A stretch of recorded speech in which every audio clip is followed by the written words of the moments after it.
for tuning in for another video.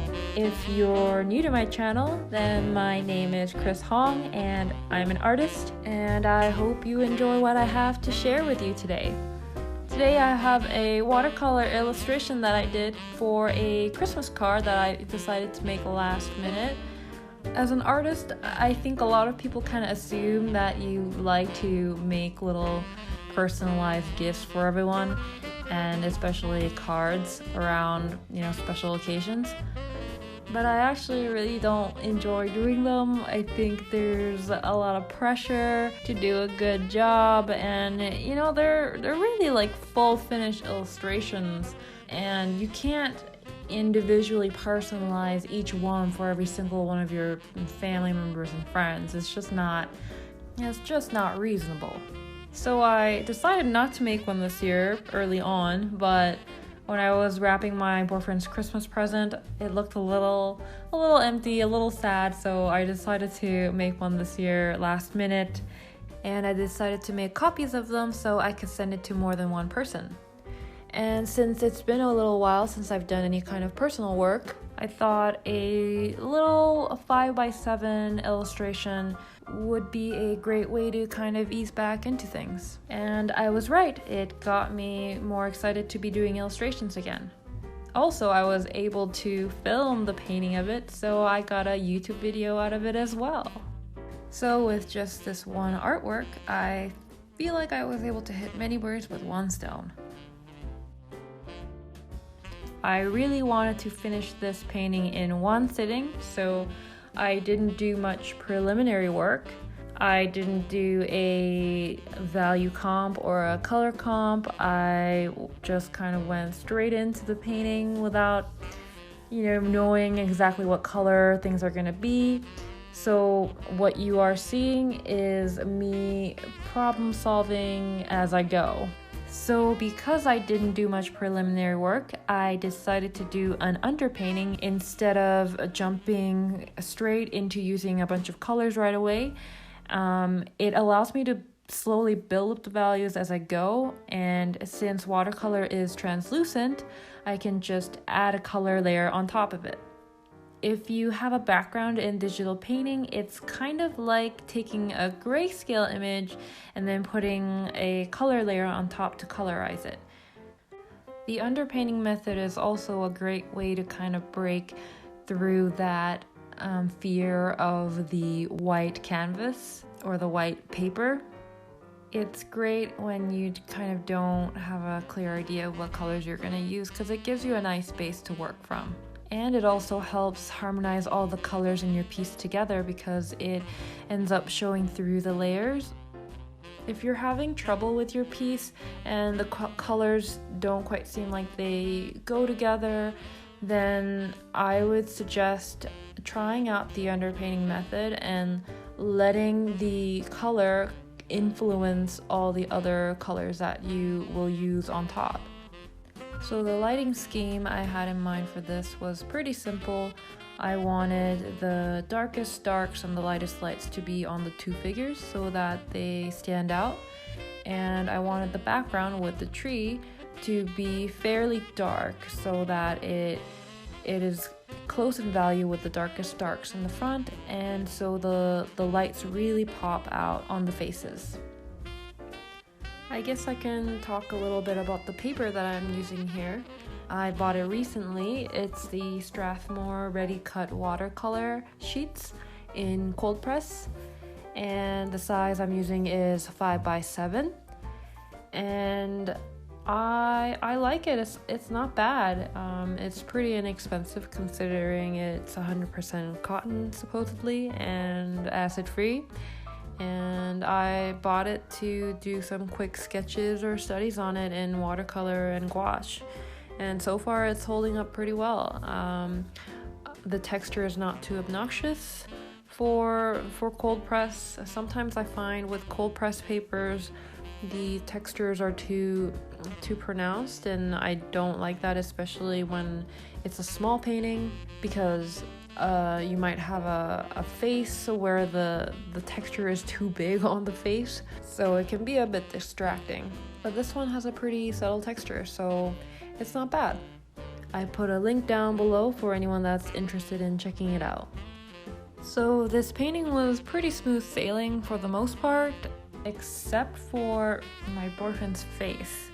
I struggled with his face the most. I ended up over-rendering a little bit in the beginning and ended up going a bit too dark where I don't want it to be dark in the eye, for example. And I wasn't happy with the eye direction. It doesn't really feel like he's looking at me. That's supposed to be me, by the way. Eye direction is really important, and I like to think that I've got a pretty good handle on it, in drawing form anyway, but in painting it's a little more difficult for some reason. I find myself struggling with the eye direction in a lot of my paintings, and I find myself spending hours on the face sometimes. So since I ended up going a bit too dark on his eye, I had to bring in the white gouache to fix it. I did that off screen because I was so frustrated, and it was like 3 or 4 a.m. in the morning, and I thought I was finished with the painting, but I just couldn't walk away. I was just not happy with how the eyes turned out. So do you guys ever get obsessive like that, where you just can't let this one little thing go in a painting? You have to make it right. You have to get it to look just the way you want it to look. I'm simply not able to just walk away from it. I have to do something about it, or else it'll eat away at me forever and I would have to burn the painting. The one regret I have here in terms of my color decisions, I regret making the sweater green. I don't like it. I think the green ends up kind of blending in a little too much with the tree in the background. I thought it would be okay because he's not the main focal point. I'm the star of this picture. But I think what throws me off about the green is that my boyfriend never wears green. So it just looks a little off to me. This is why I would strongly advise everyone, including myself, to do color comps before you tackle any sort of illustration. So I think I have said everything I wanted to say about the painting, so I will talk a little bit about how my week has been like. So there have been a few very exciting little developments in terms of my YouTube career so far. Number one is that I finally met all the requirements for a custom URL. So now, instead of having this weird mumbo jumbo mess of letters and numbers, now it's a clean, youtube.com / Chris Hong Art. I don't know about you guys, but for me, it seems like a big deal. It looks clean, it looks searchable. I am pleased. Number 2 exciting news is that I surpassed 10,000 views on this channel, so I was able to sign up for the YouTube partnership program. But the only thing is, my account is still under review. I'm not monetized yet. It's been over 7 days now that it's been under review. I've poked around on the YouTube help forums, and it seems like a lot of people are in the same situation where they've been under review for the partnership program for up to a month now. So that's a little frustrating, but I'm still happy that it's in the works. And it's just cool to think that this could be a potential revenue stream. And the third little bit of exciting news, it's really not a big deal, but I signed up to be an Amazon associate. I can't pronounce that word.